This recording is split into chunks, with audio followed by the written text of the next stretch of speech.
In this video, we'll be discussing angle relationships. The pair of opposite angles made by two intersecting lines are called vertical angles. So we have two intersecting lines here on the side, and we actually have two pairs of vertical angles. And it is a fact that vertical angles have equal measure. We'll be using that fact throughout this course. Parallel lines are lines that lie in the same plane and do not intersect. So here we have two parallel lines. When a line intersects two parallel lines, it's called a transversal. So this would be a transversal. You'll notice that when this transversal cuts the two parallel lines, 8 angles are created, and I have them numbered here on our diagram. Well, these angles have relationships, and we're going to look at them. The first type of angle are corresponding angles. Corresponding angles are in the same position relative to the parallel lines and the transversal. So this first pair, they're both above the parallel line and to the left of the transversal. Or this pair of corresponding angles are above the parallel lines but to the right of the transversal. It is true that corresponding angles have congruent measure.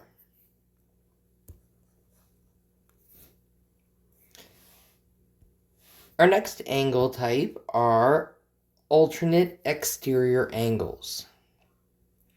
These angles are on the exterior of our parallel lines, so out here, and on alternate sides of the transversal. So on opposite sides of the transversal and on the outside. It is a fact that alternate exterior angles have congruent measure.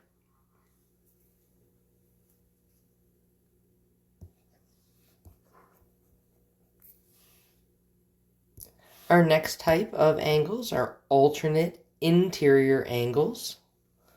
Alternate interior angles are on the interior of our parallel lines, so in between them, and on alternate or opposite sides of the transversal. It is a fact that alternate interior angles also have congruent measure.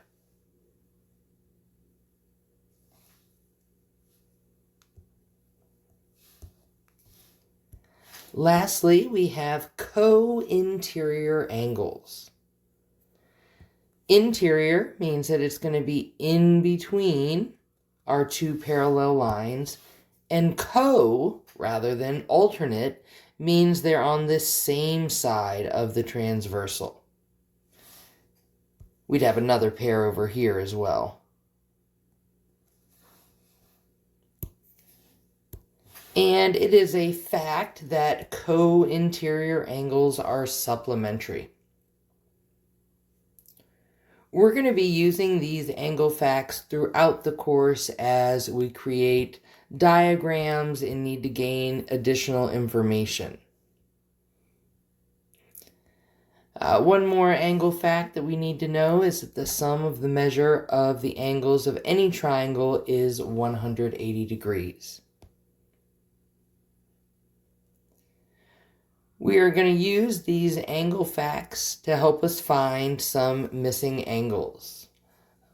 The different angles we've learned about and these two parallel lines cut by a transversal angle facts.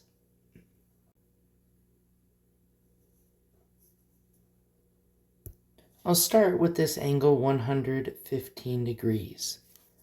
I notice that it is on this straight line Q.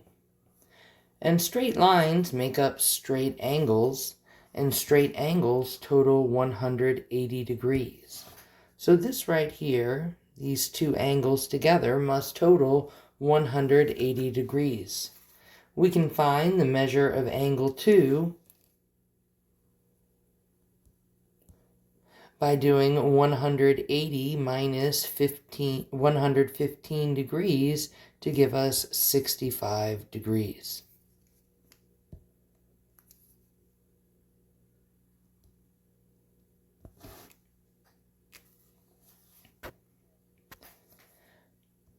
We have a straight line K, which again makes up a straight angle. So these two angles, angle 1 and that 110 degrees, make up 180 degrees. We can find the angle, the measure of angle 1 by doing 180 degrees minus 110 degrees to give us 70 degrees.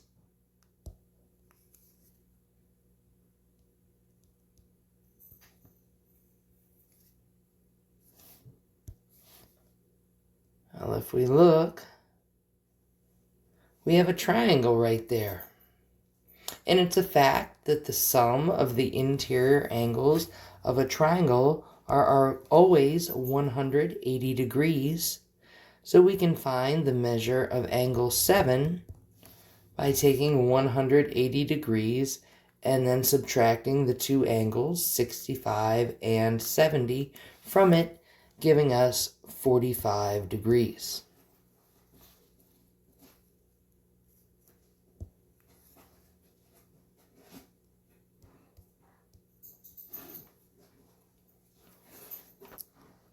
Well, angle 7 is a vertical angle to angle 6, and vertical angles have equal measure, so the measure of angle 6 will also be 45 degrees.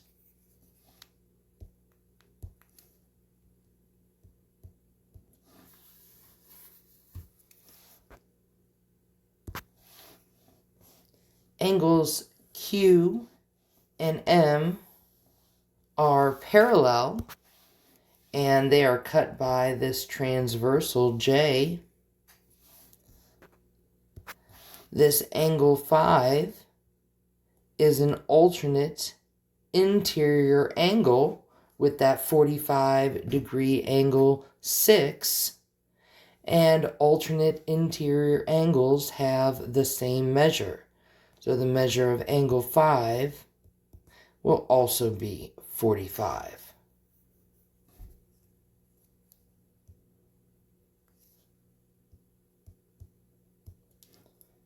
Still looking at those two parallel lines, this time cut by transversal K.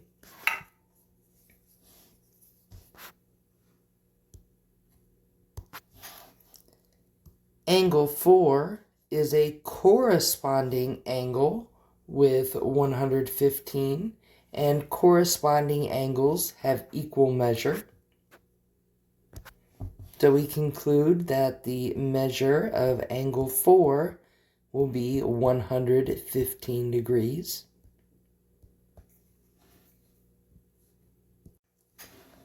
Our last angle to find is angle 3.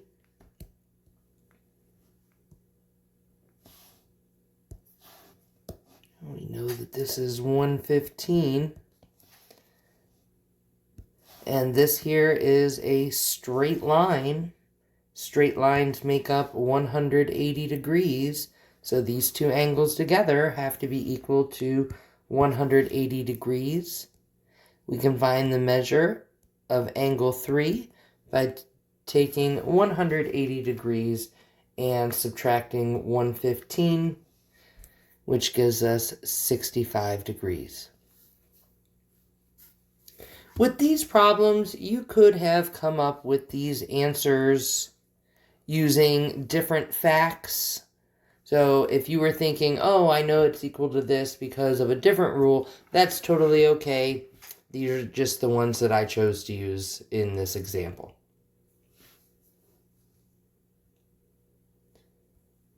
Let's do another one.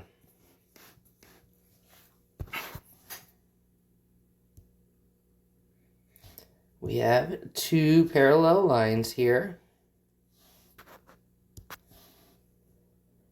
But I'm going to start down here and use my straight line rules. I use that a lot. It's an easy one. All right, this is a straight line, so that means that the measure of angle B is supplementary with 107. So the measure of angle B is going to be 73 degrees.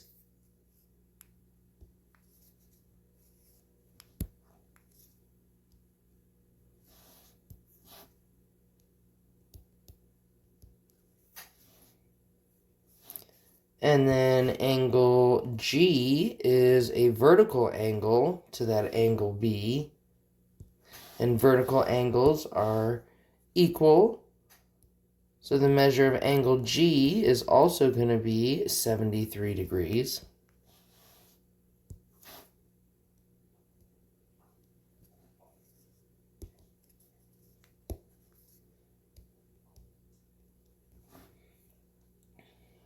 Okay.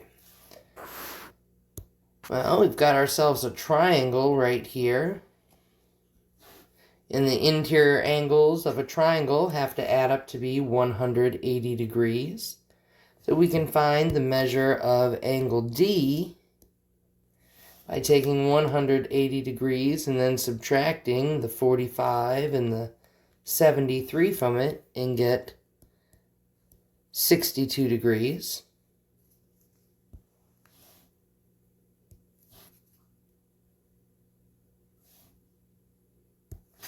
Oh, this purple isn't working for me.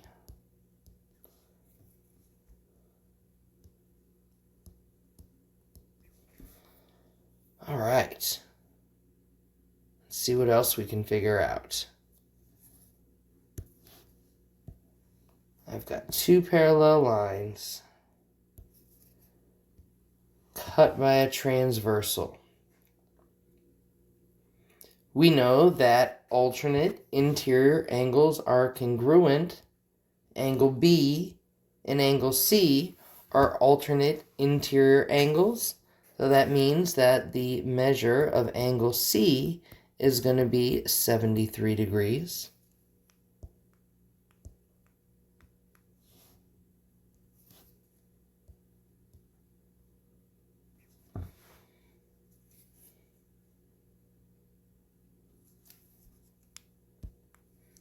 Well, up here we've got this straight line, and we know it makes a straight angle. These have to add up to be 180 degrees. So the measure of angle A can be found by doing 180 degrees minus 73 minus 62, 45 degrees.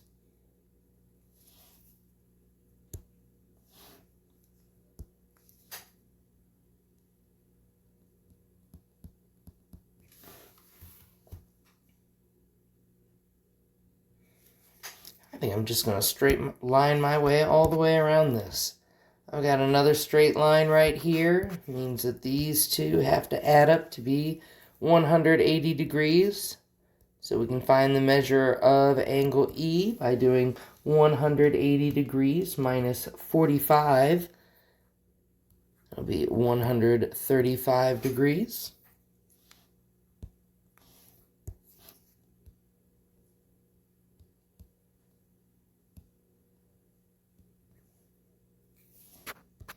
And then if you check this out, I could have done straight line again, but to do something different, we have two intersecting lines, so these are vertical angles, and they're congruent.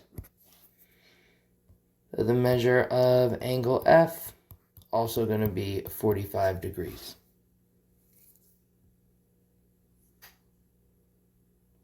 As I mentioned in the previous example, there's different ways, different rationale that you can use to get these different angle measures, and any combination is good.